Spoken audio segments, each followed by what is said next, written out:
Olá, gente! Eu sou a professora Mariane, professora de clínica médica, sou especialista em medicina felina e hoje a gente vai falar de emergências respiratórias em felinos, mais especificamente em gatos domésticos, né, porque é o que eu trabalho, mas eu acredito que isso valha também para os nossos grandes felinos. Bom, a primeira coisa que a gente tem que ter em relação à emergência é identificar o que é uma emergência. A gente precisa saber quando que aquilo é uma emergência respiratória. Primeira coisa para um gato em emergência respiratória, respirar de boca aberta, tá? As pessoas confundem muito com cachorro que respira de boca aberta quando tá com calor e acha que isso para gato também é normal, mas não é. Gato não troca calor pela língua, então eles não vão fazer esse tipo de respiração para diminuir a temperatura do corpo. Então, se eles estão respirando de boca aberta é porque a gente tem um problema respiratório em andamento e isso é preocupante. Então, a gente tem que ir atrás disso e saber o que está acontecendo. E outra coisa, outra manifestação que indica que eles estão em dificuldade respiratória é a posição, né? Aquilo que a gente chama de posição ortopneica. A gente tem que pensar que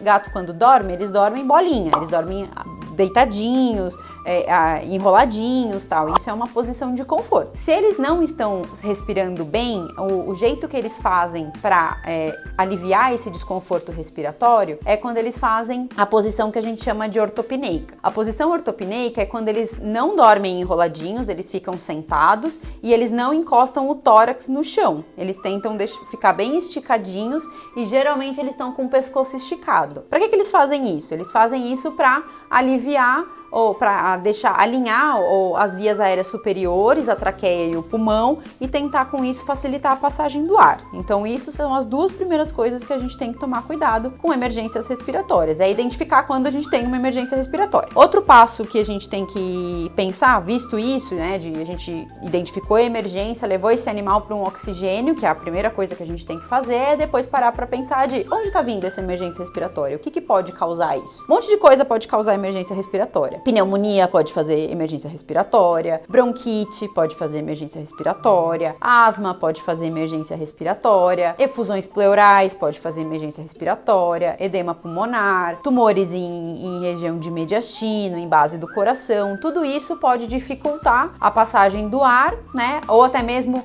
o complexo respiratório, que é aquela gripe que deixa eles congestionados, eles não conseguem respirar direito, às vezes pólipo no nariz, na traqueia, isso ele obstrui a passagem do ar e isso faz com que eles respirem de maneira diferenciada, tá? Então tudo isso são fatores que a gente tem que ir com o exame físico, com o uso de exames de imagem, a gente começa a triar e descobrir o que está acontecendo. Aí, passando para o exame físico, a primeira coisa que a gente tem que saber para uma emergência respiratória é auscultar esse animal. E quando a gente ausculta um animal, a gente tem 4 possibilidades de auscultação. Primeiro é uma hipofonese. Então, você vai auscultar e essa ausculta está abafada ou ausente. Opções para isso. Eu posso ter líquido, aonde na cavidade pleural, onde não devia ter nada, devia ser um vácuo para o pulmão expandir. Eu posso ter líquido que vai abafar essa minha ausculta. Eu posso ter uma massa que abafe a minha ausculta. Eu posso ter uma hérnia diafragmática que faça com que os órgãos abdominais estejam na cavidade torácica e façam com que esse som fique abafado ou inexistente. Então, isso já é uma hipofonese, já é uma super de um direcionamento da onde a gente vai atrás de qual é o nosso possível problema. Outra coisa que pode acontecer, sibilo. O sibilo é a dificuldade que tem do ar passar em vias aéreas pequenas. Então você tem muito mais ar para passar num espaço pequeno. Então é aquele assobio, quando você ausculta o animal e ele tá...